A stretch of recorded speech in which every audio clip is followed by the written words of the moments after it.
Hello guys, welcome to Technical Minds. कैसे हैं तो लोग। तो गाइस आज की वीडियो में देखने वाला है फाइनल प्रोजेक्ट रिपोर्ट कैसे बनाते हैं। गाइस ये प्रोजेक्ट रिपोर्ट उन लोगों के लिए है जो लोग कंपनी लेवल पे कोई प्रोजेक्ट कर रहे हैं या फिर अपने आप किसी भी कोई भी कोर्स कर रहे हैं किसी भी यूनिवर्सिटी से। अगर आप उसका फाइनल ईयर में हो उस कोर्स के और तब आपको कोई एक प्रोजेक्ट सबमिट करना है तो उसकी एक रिपोर्ट सबमिट करनी होती है अपने टीचर को, ठीक है। जो आप फाइनल प्रोजेक्ट करते हो किसी कंपनी में जाके इंटर्नशिप लेवल पे, ठीक है। तो किस कंपनी में आप जो प्रोजेक्ट करते हो इंटर्नशिप लेवल पे और फिर उसको आपको अपने कॉलेज में सबमिट करना होता है लास्ट सेमेस्टर में। तो गैस उसके ऊपर कैसे प्रोजेक्ट रिपोर्ट बनाते हैं, कंप्लीट प्रोजेक्ट रिपोर्ट, जो कि हर टीचर की रिक्वायरमेंट होता है कि आप 40 से 45 पेजेस के बीच में एक रिपोर्ट तैयार करनी होती है, ठीक है। तो गैस उसको कैसे करते हैं, क्या क्या डिटेल्स उसमें होती हैं और क्या क्या एरर्स उसमें नहीं होनी चाहिए, तो वो सभी डिटेल्स बताऊंगा गाइस आज की वीडियो में। तो वीडियो आप प्लीज पूरी एंड तक देखना। और इसको डाउनलोड करने का लिंक जो है वो नीचे मैंने डिस्क्रिप्शन में दे दिया, वहां से जाकर आप डाउनलोड कर सकते हैं। अगर वहां से डाउनलोड नहीं होती है तो आप सिंपली जाके मुझे इंस्टाग्राम पे मैसेज कर सकते हैं, मैं वहां पे आपको सेंड कर दूंगा, ठीक है। और गाइस इसके रिगार्डिंग मैंने काफी सारे प्रोजेक्ट डिटेल्स बनाई है, उनको जाकर जरूर चेकआउट कर लेना, ठीक है। और एक चीज और बता दो गाइस, जो प्रोजेक्ट रिपोर्ट मैंने बनाई है ये 41 पेजेस की है और ये मैंने अपने फाइनल सेमेस्टर में आई थी, ठीक है। और गैस एक बात और बता दूं यहाँ पे, अगर आप किसी भी फील्ड से हो, अगर आप इलेक्ट्रॉनिक्स हो, इलेक्ट्रिकल से हो या फिर आप कंप्यूटर साइंस हो, बेसिकली ये रिपोर्ट मैं कंप्यूटर साइंस से था तो मैंने ये कंप्यूटर साइंस के रिगार्डिंग बनाई थी। बट आप कोई से फील्ड से हो, रिपोर्ट की फॉर्मेट सिंपल यही रहेगी जो मैंने अपनी रिपोर्ट में रखी थी, ठीक है। सिंपल आपको चेंजेस करने हैं अपने प्रोजेक्ट के रिगार्डिंग, मतलब कि अगर आपका प्रोजेक्ट इलेक्ट्रिसिटी बिलिंग सिस्टम से है या फिर आपका कोई इलेक्ट्रॉनिक्स का प्रोजेक्ट है तो आपको उसकी डिटेल्स यहाँ पे मतलब लिखनी है, बट फॉर्मेट यही रहेगी जो मैंने यहाँ पे दी है। और गाइस मैंने नीचे टाइम स्टैम्प ऐड कर दिया है, अगर आपको कंप्लीट वीडियो नहीं देखनी तो आप टाइम स्टैम्प के थ्रू जाके उसको चेकआउट कर सकते हैं, आपको कौन सा चैप्टर वहाँ पे देखना है, ठीक है। और गाइस मैं आपको वीडियो स्टार्ट करने से पहले एक चीज क्लियर कर दूं, इस वीडियो में मैंने सब कुछ डिटेल्स बताई है, कहाँ पे आपको एरर्स नहीं करनी है, कहाँ पे एरर्स आती है, कहाँ पे टीचर इसको रिजेक्ट कर देते हैं।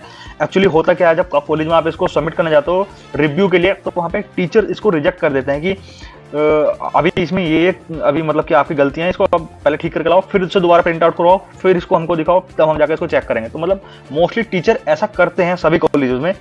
तो गाइस आपको कहाँ पे गलती नहीं करनी है वो भी बताने वाला हूँ, ठीक है। आज की वीडियो वो उस पर भी बात करूंगा। एंड गाइस एक बात और बता दूं, ये जो मेरी प्रोजेक्ट रिपोर्ट है ये 41 पेजेस की है, क्योंकि मैंने इसको रोबोटिक्स पे बनाया था, ठीक है। रोबोटिक्स टेक्नोलॉजी आरपीए होती है, जबकि मैंने एमसी किया है, बट मैंने जो कंपनी में प्रोजेक्ट किया था वो मैंने आरपीए टेक्नोलॉजी पे किया था। तो इसलिए मेरे को अपनी जो रिपोर्ट थी वो आरपीए पे मेरे को बनानी पड़ी थी, ठीक है। तो आरपीए में कोई कोड तो होता नहीं है सिंपल, तो इसलिए मेरी प्रोजेक्ट रिपोर्ट 41 पेजेस की। अगर आप किसी जावा पे, पीएचपी या फिर अदर्स लैंग्वेजेस पे बना रहे हो तो वहां पे आपको कोड भी मिलता है, आप कोड मेंशन कर सकते हो। एंड गाइस आज की वीडियो में हम ये बात भी करेंगे कि जो आपकी प्रोजेक्ट रिपोर्ट होती है उसमें कोड सबमिट करना होता है, कोड भी ऐड करना होता है नहीं होता है, या फिर जो प्रोजेक्ट आपने बनाया है कंपनी लेवल पे, क्योंकि कंपनी में क्या होता है कि कंपनी को भी अपना कोड नहीं देती। जो भी आप कंपनी प्रोजेक्ट बनाते हो इंटर्नशिप पे, तो कंपनी ऐसा नहीं कि आपको सिंपल सा कोई मैनेजमेंट का प्रोजेक्ट बनवाती है, वो अपना ही काम करवाती है। तो आपने जो काम वहाँ पे किया होता है वो ही आपको प्रोजेक्ट रिपोर्ट में सबमिट करना होता है, ठीक है। तो कंपनी ऐसा नहीं कि किसी क्लाइंट का कोड आपको दे दे सबमिट करने के लिए। तो वो मैं बताने वाला हूँ कि उसको कैसे मैनेज करना है चीज़ को, कि आपको कोड की जगह क्या करना है, ठीक है। तो वो बात भी करेंगे वीडियो में। और गैस एक बात बताओ, जब आप इसको प्रिंट आउट करवाते हो तो आप अपने कॉलेज से रेफरेंस ले सकते हो, जो आपके कॉलेज के टीचर हैं, जो आपके सीनियर्स ने जो प्रोजेक्ट रिपोर्ट वहाँ पे सबमिट की थी तो उन्होंने किस तरह से प्रिंट आउट करवाया था उसका, वो आप अपने टीचर से पूछ सकते हो। तो उसी तरीके से आपको अपनी रिपोर्ट को प्रिंट आउट करवाना होता है, ठीक है। क्योंकि हर कॉलेज से इसका एक अलग ही रिक्वायरमेंट होता है कि हमको बाइंडिंग करके प्रोजेक्ट रिपोर्ट चाहिए, हमको स्पाइरल वाली फाइल में रिपोर्ट चाहिए, या फिर हमको फ्रंट पेज कैसा होना चाहिए उस रिपोर्ट का। तो वो सभी जो होती हैं हर कॉलेज की अलग रिक्वायरमेंट होती है। तो आप अपने प्रोफेसर से जिसके अंडर में प्रोजेक्ट सबमिट करने वाले हो, आप उससे जाकर ये चीज कंफर्म कर सकते हो कि हमको मतलब किस तरह प्रिंट आउट करवानी है, ठीक है। आप लोग समझ जाओगे मैं क्या कहना चाह रहा हूँ। तो फर्स्ट आता है जो हमारा गाइस फर्स्ट पेज होता है, उसमें आता है आपका नाम, द क्लाउड असिस्टेंट बोट, जो मेरे प्रोजेक्ट का नाम था। आपका जो भी नाम होगा, अगर आप इलेक्ट्रॉनिक से किसी फील्ड से हो, आपका जो भी प्रोजेक्ट नाम है वो आपको यहाँ पे पेस्ट करना है, ठीक है। जब आप इस फॉर्मेट को डाउनलोड करोगे वर्ड फॉर्मेट में, लिंक नीचे डाउनलोड का नीचे डिस्क्रिप्शन में दिया गया है, ठीक है। जब आप इसको डाउनलोड करोगे गाइस तो आप अपना प्रोजेक्ट की डिटेल यहाँ पे एडिट करना है, ठीक है। जैसे आपका कोई मैनेजमेंट का प्रोजेक्ट है तो आपको यहाँ पे सिंपल उसका नाम लिखना है, और उसके बाद लिखा मैंने ए डिजिटेशन रिपोर्ट, ठीक है, submitted by Ankit Kumar, enrolment number आपका यहाँ पे आ जाएगा, in partially fulfilment for the award of the degree of master of computer application. आपको यहाँ पे अपने सिलेबस का नाम लिखना है। गाइस मैं कंप्लीट रिपोर्ट पढ़ के नहीं बताऊंगा, सिंपल आपको बता रहा हूँ ओवरऑल क्या क्या करना होता है, ठीक है। फर्स्ट में तो आपका फर्स्ट पेज में आपकी डिटेल आती है। यहाँ पे आपको इंटरनल गाइड जो भी आपके टीचर हैं, एंड यहाँ पे एक्सटर्नल गाइड्स। अब मैंने यहाँ पे XYZ लिखा क्योंकि मैं अपनी कंपनी की डिटेल यहाँ पे रिवील नहीं कर सकता, ठीक है। तो यहाँ पे जिसके अंडर में भी आपने प्रोजेक्ट किया था कंपनी में, उनका नाम यहाँ पे आएगा, कौन सी कंपनी के थे वो, क्योंकि मैंने डायरेक्टर के अंडर में किया था कंपनी के, ठीक है। तो मैंने वही डिटेल यहाँ पे लिखी थी, आपको उनकी डिटेल्स यहाँ पे मेंशन करनी है, ठीक है। उसके बाद आपको कॉलेज का लोगो, कॉलेज की डिटेल। फिर गाइस आपकी आती है कैंडिडेट डिक्लेरेशन। कैंडिडेट डिक्लेरेशन में भी आपको अपने ही प्रोजेक्ट की डिटेल्स लिखनी होती है। बट गाइस देखो सीक्वेंस होती है, रिपोर्ट बनने की सीक्वेंस होती है। सबसे पहले आपका फ्रंट पेज आता है। एक्चुअली जब मैंने अपने प्रोजेक्ट रिपोर्ट सबमिट की थी तो मेरी वहाँ पे टीचर ने 2-3 बार रिजेक्ट कर दी थी। वो क्यों? क्योंकि सबसे पहले मैंने फर्स्ट पेज लगाया था, उसके बाद मैंने जो कंपनी सर्टिफिकेट मिलता है वो लगाया था, बट वो नहीं लगाना होता है, क्योंकि मेरे टीचर ने बोला था कि सबसे पहले आपका फर्स्ट पेज आएगा, फ्रंट पेज जो होता है, उसके बाद कैंडिडेट डिक्लेरेशन आती है। कैंडिडेट डिक्लेरेशन में आपको पूरी डिटेल लिखनी होती है कि आपने कौन से प्रोजेक्ट पर काम किया है, कौन सा कोर्स है आपका, किसके अंडर में वर्क किया है, ठीक है। वो आप यहाँ से चेकआउट करके लिख सकते हो, और बाकी आपकी ये डिटेल आती है, ठीक है। और कुछ कुछ टीचर्स की रिक्वायरमेंट होती है कि जैसे मैंने यहाँ पे देखो MCA बैच, और इनके बीच में काफ़ी गैप आ रहा है, तो वो गैप कुछ टीचर्स रिकमेंड नहीं करते, मतलब हमारे टीचर तो नहीं करते। तो इसको बाद में मैंने गैप को कम किया था, वो आप लोग अपने टीचर के अकॉर्डिंग देख सकते हो वो कैसे कैसे उनको मैनेज करते हैं, ठीक है। क्योंकि फाइनल प्रोजेक्ट रिपोर्ट में बहुत झंझट होती है, मतलब टीचर बहुत ज़्यादा घुमाते हैं, आप सभी लोग घुमाते हैं हर यूनिवर्सिटी के, ठीक है। उसके बाद गाइस आता है आपका इंटरनल सर्टिफिकेट, मतलब कि एक सर्टिफिकेट वाला पेज आता है, उसमें आपको लिखना है to certify that this project report entitled the cloud assistant board has been successfully carried out by Ankit Kumar under my supervision and guidance in the partial fulfilment of the requirement for the award of master computer application from Gurukul कांग्रेस विश्वविद्यालय हरिद्वार, ठीक है। Internal guide कौन से थे, मतलब कि जो आपका सर्टिफिकेट आएगा वो इंटरनल गाइड के अकॉर्डिंग में आएगा। उसके बाद जो आपका नेक्स्ट पेज आता है, वहां पे आता है गाइस आपका कंपनी का सर्टिफिकेट, ठीक है। इस तरीके से कंपनी ने मेरे को सर्टिफिकेट दिया था, वो आपको यहाँ पे मेंशन करना होता है। जो भी आप कंपनी सर्टिफिकेट मिला है आपको, ठीक है, नहीं मिला तो आप मत करिए, ठीक है। क्योंकि कुछ कंपनी सर्टिफिकेट नहीं देती, हर कंपनी नहीं देती सर्टिफिकेट इंटर्नशिप का और रिपोर्ट में ऐड करने के लिए। तो अगर आपके पास है तो आप इस तरह से ऐड कर सकते हैं, नहीं है तो नहीं करना है, ठीक है। उसके बाद गाइस आता है एक्नोलेजमेंट। जो सीक्वेंस मैं बता रहा हूँ आपको सिंपल वही सीक्वेंस वहाँ पे रखनी होती है अपनी रिपोर्ट में, ठीक है। एंड गाइस एक्नोलेजमेंट में आपको सिंपल जो भी जिसके अंडर में आपने वर्क किया थोड़ी सी उनके बारे में चीज़ें लिखनी होती है, आपको अपने प्रोफेसर के बारे में चीज़ें लिखनी होती हैं। तो बस आप यहाँ से देख के डिटेल्स लिखते हो, जैसे मैंने यहाँ पे अपने टीचर के बारे में कुछ लिखा है, ठीक है। फिर यहाँ पे मैंने टीचर के बारे में थोड़ी सी डिटेल्स लिखी हैं। उसके बाद मैंने लिखा है यहाँ पे जिनके अंडर मैंने प्रोजेक्ट किया था उनके बारे में थोड़ी डिटेल्स लिखी हैं, और यहाँ पे मैंने और डिटेल्स लिखी हैं। एक बार चेकआउट करके आप इनको देखो, अगर मैं इसको पढ़ के बताऊँगा एक डिटेल तो फिर वो बहुत लंबी वीडियो हो जाएगी, उसका कोई मतलब नहीं है, ठीक है। फिर गाइस नेक्स्ट जो कंटेंट आता है वो आपका टेबल का आता है नेक्स्ट पेज में जो आएगी, मतलब 6 नंबर पेज में, ये 5th ऊपर वाला 6 नंबर पेज में आता है आपका टेबल ऑफ कंटेंट। तो इसको आप अपने हिसाब से लिखना है। जब आप इसको डाउनलोड करोगे, डाउनलोड लिंक नीचे है, ठीक है। आप डाउनलोड जब करोगे तो आपको यहाँ पे सिंपल एडिट कर देना है। इसको एडिट बहुत इजीली हो जाएगी, वर्ड फॉर्मेट है, ठीक है। आपको अपने प्रोजेक्ट की डिटेल यहाँ पे लिखनी है और उसके बेसिस पे आपको टेबल बनानी है। जैसे कि मैंने यहाँ पे टेबल बना रखी है, ठीक है। जो मेरा प्रोजेक्ट था मैंने अपने प्रोजेक्ट के बेसिस पे टेबल बनाई थी, आपको अपने प्रोजेक्ट के बेसिस पे यहाँ पे टेबल बनानी है, ठीक है। एंड उसके बाद गाइस आपको यहाँ पे चैप्टर थोड़े मेंशन करने होते हैं। चैप्टर लाइक दैट फर्स्ट तो आपका इंट्रोडक्शन ही होता है। आपने कोई बुक तो पढ़ी होगी, अपने जो आपने सिलेबस की बुक्स पढ़ते हो, तो वहाँ पे जिस तरह से टेबल बनी होती है फ्रंट पेज, उस तरीके से आपको यहाँ पे बनानी है। इंट्रोडक्शन में आपका पूरा प्रोजेक्ट आता है यहाँ पर, ठीक है, लिमिटेशन और सिग्निफिकेंस तक। उसके बाद सिस्टम एनालिसिस, फिजिबिलिटी स्टडी कि आपने उसके बारे में क्या चीज़ स्टडी की है, ठीक है। उसके बाद सिस्टम डिजाइन जो आपने बनाया है उसका डिजाइन वगैरह क्या, DFD फ्लो चार्ट वगैरह, वो 3rd चैप्टर में आते हैं। और अगर आपका जितनी डिटेल है आपको उतनी लिखनी है। आपको अगर आपके पास बहुत सारे डायग्राम है तो वो लिखो, आपको 2 डायग्राम है तो 2 लिखो, बट चैप्टर बना के लिखने हैं, ठीक है। फाइनल रिपोर्ट में चैप्टर बना के लिखना होता है। और उसके बाद गाइस आपका 4 इम्प्लीमेंटेशन, आपका URL फाइल जहाँ से भी आपने सब कुछ लिया, जहाँ से भी आपने इंप्लीमेंट किया, कैसे किया, उसको वो सब लिखनी होती है। उसके बाद गाइस आज आपका टेस्टिंग, आपने कुछ तो टेस्टिंग किया हो, जो भी प्रोडक्ट आपने बनाया है कंपनी में, चाहे वो टेक्निकल हो नॉन टेक्निकल हो, कोई भी कुछ तो बनाए हो आपने जो कंपनी में गए हो, उसकी कुछ तो टेस्टिंग होती है, वो डिटेल लिखनी होती है आपको। फिर मेंटेनेंस, आपका क्या मेंटेनेंस है उसका, किस तरह आप उसको मेंटेन कर रहे हो, ठीक है, वो सब लिखना होता है। और कंक्लूजन, फ्यूचर स्कोप वगैरह क्या है वो एक अलग चैप्टर में लिखना होता है। और बिब्लियोग्राफी, कहाँ से आपने उसको कहाँ से चीज़ों को देख के लिखा, सब चीज़ आपको यहाँ पे सभी का यहाँ पे फीडबैक लिखना होता है, ठीक है। इसको स्टार्ट कैसे करते हैं, देखो इंट्रोडक्शन, ठीक है। आपका इंट्रोडक्शन में अबाउट कंपनी, अगर जैसे मैंने किसी कंपनी के अंडर वर्क किया था, मैंने यहाँ पे कंपनी की डिटेल्स लिखी थी। मैंने गाइस यहाँ पे हाइड कर दी है ये चीज़ें, क्योंकि मैं इसको शो नहीं कर सकता, ठीक है। कोई कंपनी की डिटेल्स है वो मैं शो नहीं कर सकता, इसलिए मैंने इसको हाइड कर दी। जब आप इसको डाउनलोड करोगे तो आपको वहाँ पे मतलब कि वहाँ पे आपको अपनी कंपनी की अपनी डिटेल्स एडिट करनी है, ठीक है। उसके बाद जो भी आपकी मतलब कंपनी थी उसके बारे में डिटेल्स यहाँ पे लिखनी है, जो भी XYZ software solution private limited, जो भी आपकी कंपनीज होती हैं, ठीक है, कंपनी क्या वर्क करती है, तो जिस भी कंपनी का अंडर वर्क करे उसके बारे में गूगल पे डिटेल मिल जाती है, वो वहाँ से कॉपी पेस्ट आपको कर देनी है। उसके बाद आपका क्या प्रोजेक्ट था, ब्रीफ इंट्रोडक्शन देना आपको अपने प्रोजेक्ट का। जो मेरा प्रोजेक्ट था वो मैंने यहाँ पे ब्रीफ इंट्रोडक्शन दिया है। उसके बाद था ऑब्जेक्टिव्स ऑफ द प्रोजेक्ट, क्या ऑब्जेक्टिव आपके प्रोजेक्ट का, वो कंप्लीट डिटेल आपको लिखनी है। क्योंकि मैं अगर अपने प्रोजेक्ट की डिटेल बताऊंगा तो कोई मतलब नहीं, आपको समझ में आएगी। क्योंकि मेरा प्रोजेक्ट जो था वो क्लाउड असिस्टेंट बोर्ड था, आई मीन RP पे प्रोजेक्ट था मेरा, ठीक है, तो वो आपको भी समझ में नहीं आएगा। और आपको अपने प्रोजेक्ट की डिटेल यहाँ पे लिखनी है, बस सिंपल इतना समझ लीजिए। क्योंकि ऑब्जेक्टिव ऑफ द प्रोजेक्ट, जो आपका ऑब्जेक्टिव प्रोजेक्ट का, वो आपको यहाँ पे लिख देना है। डिटेल आप यहाँ से देख सकते हो। और एग्जिस्टिंग सिस्टम, सभी डिटेल्स आपके यहाँ पे आपको अपने प्रोजेक्ट की लिखनी है, ठीक है। और ये सभी जो हेडिंग्स हैं, ये गाइस आपने जो ऊपर टेबल बनाई थी उसमें मेंशन करनी है, ठीक है। देखो जैसे मैंने यहाँ पे लिख रखा है existing system, about the company, उसके बेसिस पे आपको हेडिंग बना के लिखना है, ठीक है। उसके बाद आता है गाइस आपका ड्रॉबैक ऑफ एग्जिस्टिंग सिस्टम। जैसे मेरा ड्रॉबैक था more man power, time consuming है, मेरा प्रोजेक्ट जो था मेरा टाइम कंज्यूमिंग काफ़ी लेता था, मतलब ये सब ड्रॉबैक्स थे। तो मतलब वो सभी आपको यहाँ पे मेंशन करना है। प्रोजेक्ट क्या मॉड्यूल समरी थी, अब गाइस जो आपने प्रोजेक्ट बनाया था उसकी आपको कंप्लीट समरी देनी होती है। अगर आपने वहाँ पे कोई मॉड्यूल्स यूज किए हैं, जैसे मैंने सेल्सफोर्स यूज किया था, मैंने क्लाउड यूज किया था, तो मैंने थोड़ा सा सेल्सफोर्स के बारे में लिखा, 2-3 लाइन क्लाउड के बारे में लिखा। अब आप इसको अपनी मर्जी से कितना भी बड़ा कर सकते हो। क्लाउड के बारे में तो बहुत सारा लिखा है गूगल पे, आप इसकी डेफिनेशन या फिर इसके बारे में थोड़ी सी और डिटेल यहाँ पे 10-15 लाइन की और ऐड कर सकते हो। वो तो आपके हाथ में है। अगर आपको पेजेस बढ़ाने हैं अपनी प्रोजेक्ट रिपोर्ट में तो आप इस तरह कर सकते हो। और लॉग फाइल मेंटेन की थी मैंने यहाँ पे, तो लॉग फाइल के बारे में लिखा, लॉग फाइल क्या होती है, ठीक है। अब देखो सॉफ्टवेयर एंड टूल स्पेसिफिकेशन। तो गाइस एक बात और बता दो, अगर आप IT फील्ड से हो तो जो हेडिंग्स मैंने यहाँ पे लिखे हैं, आई मीन जो टेबल मैंने बनाई है, हेडिंग सिर्फ आपको वही लिखने हैं, आपको हेडिंग चेंज नहीं करने। हेडिंग्स वही लिखने, सिर्फ आपको अपनी डिटेल्स एडिट करनी है, ठीक है। आपको हेडिंग चेंज नहीं करना। अगर आप IT फील्ड से हो या फिर नॉन टेक्निकल से हो, आप अपने हिसाब से चेक कर लेना। जो उसका हेडिंग है सॉफ्टवेयर एंड टूल स्पेसिफिकेशन, उसमें मैंने देखो कौन कौन सी टेक्नोलॉजी यूज की है वो सब मेरे को यहाँ पे डिटेल्स देनी होती है। मैंने RPA यूज किया था, तो RPA के बारे में मैंने पूरी डिटेल्स गाइस यहाँ पे लिखे, जितने भी 2-3 पेपर में लिख सकता था, ठीक है।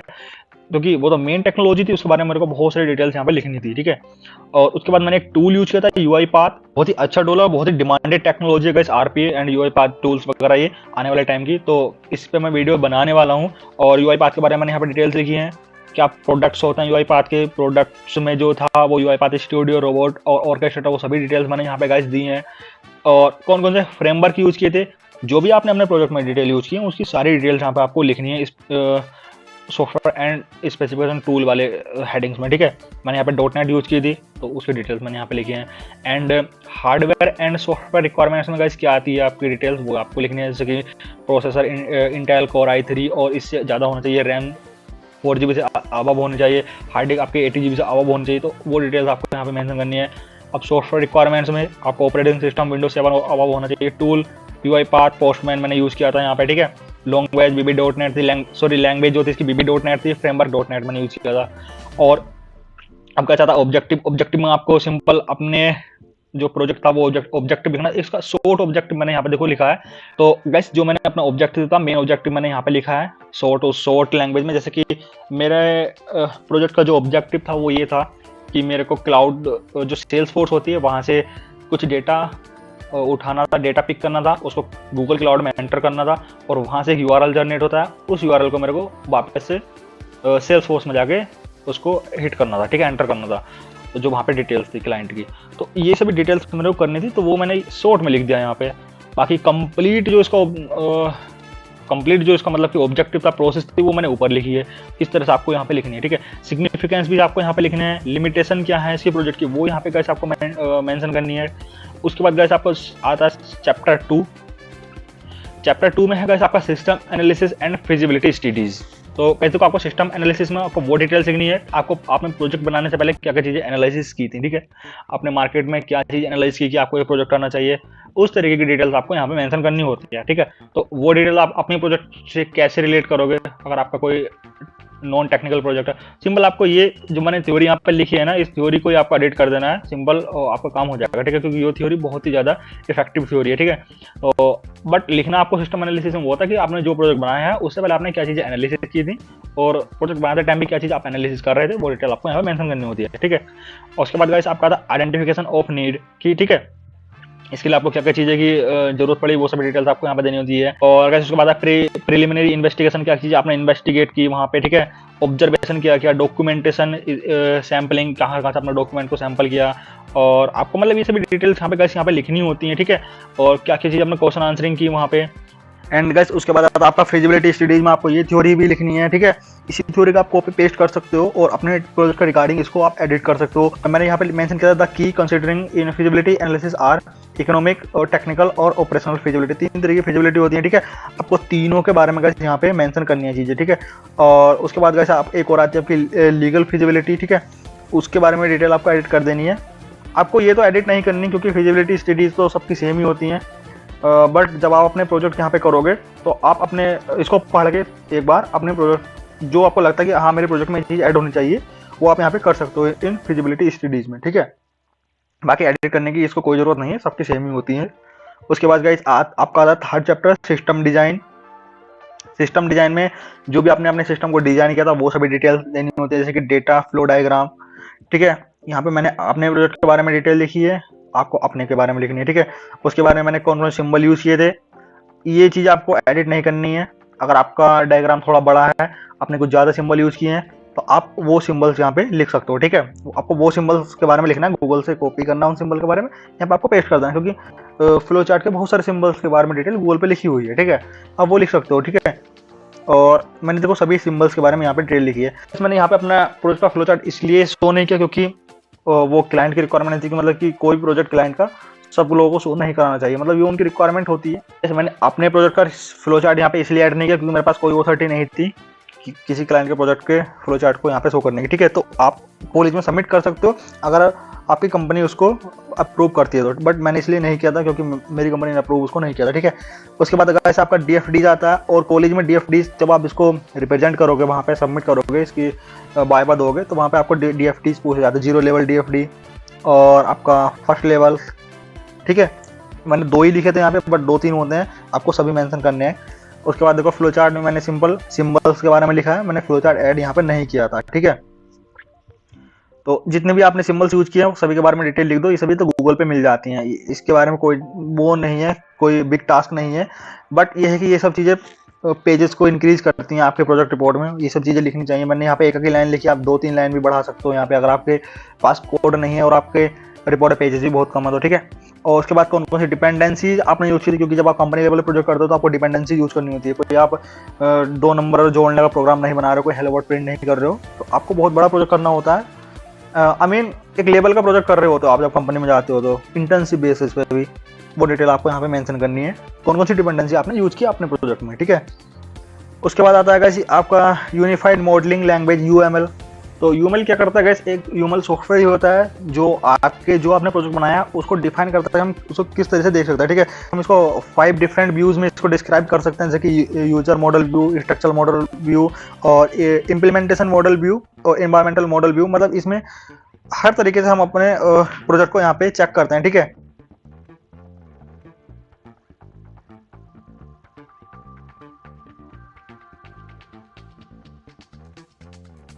जैसे कि गाइस देखो इम्प्लीमेंटेशन में क्या होता है, in this structural and behavioural part of system are represent as they are to be build. यहाँ पे मतलब इस वाले व्यू में हम उसको बिल्ड करते हैं, फिर उसमें नीचे वाले में उसको एनवायरनमेंट देखते हैं, स्ट्रक्चर देखते हैं, यूजर उसका मतलब किस तरह यूजर मॉडल होगा, क्या उसका UI होना, मतलब ये सब चीज़ इसमें करते हैं हम, ठीक है। आपको कुछ एडिट नहीं करना, सिंपल आपको यही कॉपी पेस्ट करना है क्योंकि ये हर प्रोजेक्ट के लिए सेम ही होता है, ठीक है। उसके बाद आपका आता है यूज केस डायग्राम। जो भी आपने डायग्राम बनाए थे, use case diagram, class diagram, वो सभी आपको यहाँ पे मेंशन करने हैं गाइस। तो गाइस उसके बाद आता है आपका 4th चैप्टर इम्प्लीमेंटेशन। अब इम्प्लीमेंटेशन में देखो गाइस क्या करना है, अगर आपके पास अपने प्रोजेक्ट की कुछ स्क्रीनशॉट्स हैं तो आपको वो मेंशन करने हैं यहाँ पे। अगर आपके पास कोई स्क्रीनशॉट्स नहीं है, एटलीस्ट कुछ तो स्क्रीनशॉट्स होंगे, आपने कुछ काम किया है वहाँ पे। तो अगर कंपनी उसको नहीं करती अप्रूव तो आप कोई एक ऐसा प्रोजेक्ट ले लो जहाँ पे जो आपसे सिमिलर हो, गूगल पे मिल जाते हैं, ठीक है। वो स्क्रीनशॉट आप यहाँ पे 1-2 तो ऐड कर ही सकते हो कि हाँ मैंने इस पे काम किया था, ठीक है। डिटेल्स उसको हाइड कर दो वहाँ पे, जैसे मैंने हाइड कर रखी थी ऊपर अपनी रिपोर्ट में, और वहाँ पे स्क्रीनशॉट लगा सकते हो। और उसके बाद गाइस यहाँ पे आप उसका कोड भी लिख सकते हो, ठीक है। उसको हेडिंग करके लिखना, स्टार्ट पेज जो है आपका इस तरह से है और इनपुट फाइल इस तरह से आती हैं, आपका इनपुट वेरिएबल इस तरह से लिए जाते हैं, मतलब वो आप इस तरह से लिख सकते हो जैसे मैंने यहाँ पे मेंशन किया है, ठीक है। मैंने यहाँ पे काफ़ी सारे फोटोज मेंशन कर रखे हैं स्क्रीनशॉट। तो उस तरह से आपको करना है, ठीक है। उसके बाद गाइस आता है आपका टेस्टिंग, जो 5th चैप्टर है। अब टेस्टिंग में आपको इंट्रोडक्शन देना होता है। ये सभी तो आपको कॉपी पेस्ट करना है, ये हर किसी के लिए सेम ही होता है, हर प्रोजेक्ट के लिए कंप्यूटर साइंस में, ठीक है। आप अगर इलेक्ट्रॉनिक्स से हो या फिर कोई दूसरे फील्ड से हो तो आप उसके रिगार्डिंग भी चेक कर सकते हो गूगल पे किस तरह लिखे जाते हैं, बट हेडिंग्स यही रहेंगे, ठीक है। आपकी फॉर्मेट यही रहेगी रिपोर्ट की, इस तरह रख सकते हो। फॉर्मेट तो काफ़ी चेंज भी कर सकते हो, बट मेरे को लगता है ये फॉर्मेट बहुत सही होती है, क्योंकि मैंने तो अपने हर सेमेस्टर में यही फॉर्मेट को मेंशन किया था कॉलेज में, ठीक है। तो जितने भी टेस्टिंग के वो होते हैं, तो जितने भी टेस्टिंग के टाइप्स वगैरह होते हैं उनके सारे, उनके बारे में सभी मैंने डिटेल्स यहाँ पे लिखी हैं। टेस्टिंग टेक्निक एंड यूज वगैरह, unit testing, black box testing, white box testing वगैरह, और उसकी इंटीग्रेशन टेस्टिंग, सिस्टम टेस्टिंग। ये तो सिर्फ यहाँ पे लैंग्वेजेस लिखी हुई है कि इंटीग्रेशन टेस्टिंग, सिस्टम टेस्टिंग क्या होती है। मैंने जो अपने सिस्टम में टेस्टिंग की थी वो नीचे आएगी डिटेल, ठीक है। जो मैंने गाइस अपने प्रोजेक्ट में टेस्टिंग की थी वो डिटेल आते हैं टेस्ट केसेस में, मैंने कौन कौन से टेस्ट केसेस बनाए थे। एपीआई जनरेटर था मेरे, मतलब जो टेस्ट केसेस थे वो मैंने यहाँ पे मेंशन किया। जैसे कि पहला टेस्ट केस था, अगर एपीआई डिड नॉट फैच तो हमारा क्या एक्सपेक्टेड रिजल्ट होना चाहिए। तो मेरा रिजल्ट था the start button should stay disable और so that board should not be proceed, ठीक है। मतलब अगर एपीआई ही नहीं मिलेगी मेरे को लॉगिन करने के लिए तो आगे को तो काम होगा नहीं। तो इस केस में मेरा जो टेस्ट केस था वो पास था, मतलब कि मेरा रिजल्ट था, मैं ये चाहता था कि अगर एपीआई फैच ना हो तो उसके आगे काम नहीं होना चाहिए, ठीक है। ये मेरी रिक्वायरमेंट थी। तो ये मैंने जब चेक किया, मैंने एपीआई वहां से डिसेबल की तो एपीआई फैच नहीं हुई, तो मेरा रिजल्ट पास हो गया। ये वाला मेरा रिजल्ट था, ये आना चाहिए, वो पास हो गया, तो मैंने यहाँ पे पास लिखा है, ठीक है। अगर गाइस ऐसा होता एपीआई फैच नहीं हो रही फिर भी प्रोजेक्ट आपका चल रहा है तो आपके एक्सपेक्टेड रिजल्ट तो नहीं आ रहे, वो फिर भी चल रहा है, जबकि रिजल्ट बंद हो जाने चाहिए, मतलब प्रोजेक्ट बंद हो जाना चाहिए अगर एपीआई फैच नहीं हुई तो सिंपल अपना फेल लिखना है। इस तरीके से टेस्टिंग की जाती है, वो आप अपने हिसाब से देख सकते हो, ठीक है।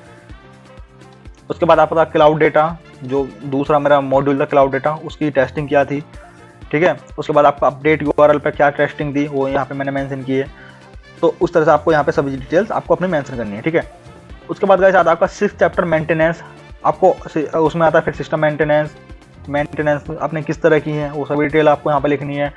गाइस ये डिटेल मैंने अपने प्रोजेक्ट के रिगार्डिंग लिखी थी, आप अपने प्रोजेक्ट के रिगार्डिंग लिख सकते हो, इसको कॉपी पेस्ट भी कर सकते हो, उसमें कोई इशू नहीं है, क्योंकि मेंटेनेंस मोस्टली सबका सेम ही होता है, ठीक है।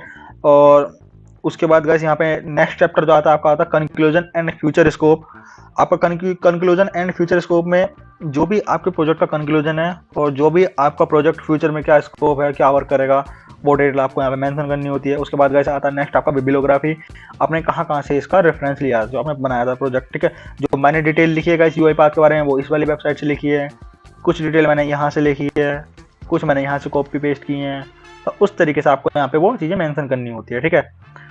और उसके बाद अगर आपके पास कोड है, आपके कंपनी ने अप्रूव करते हैं, हाँ भाई कोड तुम सबमिट कर सकते हो, हमारा प्रोजेक्ट क्लाइंट का नहीं था, हम सिर्फ टेस्टिंग के लिए बनाया था ये प्रोजेक्ट, तो उस कोड को आप यहाँ पे मेंशन कर सकते हो। अगर वो कोड आपको मेंशन करोगे यहाँ पे तो आपके जो रिपोर्ट में पेजेस हैं वो इंक्रीज हो जाएंगे। मेरे यहाँ पे 41 पेजेस की थी, ये सभी डिटेल लिखने के बाद आपकी जो हो जाएगी वो अब 60 या 70 अब हो जाएगी पेजेस, अगर आप कोड ऐड करोगे। मतलब कोड होता है वो बहुत सारा बड़ा कोड होता है, तो सभी मेंशन करना होता है, ठीक है। कुछ लोग करते भी, मेरे साथ है कुछ दोस्तों ने कोड भी ऐड किया था, तो आप लोग भी कर सकते हो। आप जितनी ज़्यादा डिटेल लिखोगे आप उतनी बड़ी प्रोजेक्ट रिपोर्ट बना सकते हो अपने प्रोजेक्ट के रिगार्डिंग, ठीक है।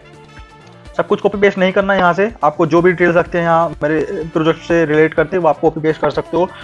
और गाइस मैंने बताया था आपको कि अगर आपके पास कोड नहीं है तो क्या करना है, या फिर आपके पास फोटोज नहीं है तो क्या करना है। सिंपल, आपको कुछ नहीं करना, आपको अपने टीचर को इन्फॉर्म करना है कि हमारी कंपनी अप्रूव नहीं करती है कोड के लिए और फोटोज़ के लिए, तो हम उसको मेंशन नहीं कर सकते। बट आपको उसके बाद आपको अपने प्रोजेक्ट की कंप्लीट डिटेल ब्रीफ में लिखनी होती है। यहाँ पे पूरी डिटेल आपने क्या क्या वर्क किया है, कैसे कैसे किया है, और आपको उसके बारे में पता होना चाहिए कि आप क्या काम कर रहे हो। जब टीचर पूछे वाइवा में तो उसको आप बता सको इजीली कि हाँ मैंने ये काम किया है, एटलीस्ट उसको ट्रस्ट हो जाए कि हाँ काम आपने ही किया है, किसी और का प्रोजेक्ट नहीं है, कॉपी पेस्ट नहीं है, ठीक है। तो और इसके रिगार्डिंग आपको कोई भी डिटेल्स चाहिए, इसका डाउनलोड करने का लिंक आपको नीचे डिस्क्रिप्शन में मिल जाएगा, ठीक है। आप वहां से जाकर इसको डाउनलोड कर सकते हो। और अगर कोई भी डाउट है अभी भी तो आप मेरे से पूछ सकते हो, इंस्टाग्राम पे मैसेज कर देना, इंस्टाग्राम का लिंक आपको नीचे डिस्क्रिप्शन में मिल जाएगा, या फिर कमेंट में आप लिख सकते हो। और गाइस प्लीज़ वीडियो को लाइक कर देना अगर आपको थोड़ी सी भी हेल्पफुल मिले तो इस वीडियो से, ठीक है। और प्लीज़ अपने फ्रेंड्स ग्रुप में शेयर जरूर कर देना, जो भी आपका कॉलेज ग्रुप है, अगर आपको फाइनल प्रोजेक्ट रिपोर्ट बनानी है तो, ठीक है। अब फाइनल प्रोजेक्ट रिपोर्ट ऐसी होती है कि इसमें मैं और ज़्यादा डिटेल ऐड कर सकता था अपनी तरफ से, बट मैंने नहीं की। आप जितनी बड़े बना सकते हो इसको बना सकते हो, ठीक है। इसको डाउनलोड करने का लिंक आपको नीचे गाइस डिस्क्रिप्शन में मिल जाएगा। कोई भी क्वेश्चन हो आप मेरे से बेहिचक कमेंट बॉक्स में पूछ सकते हैं, ठीक है।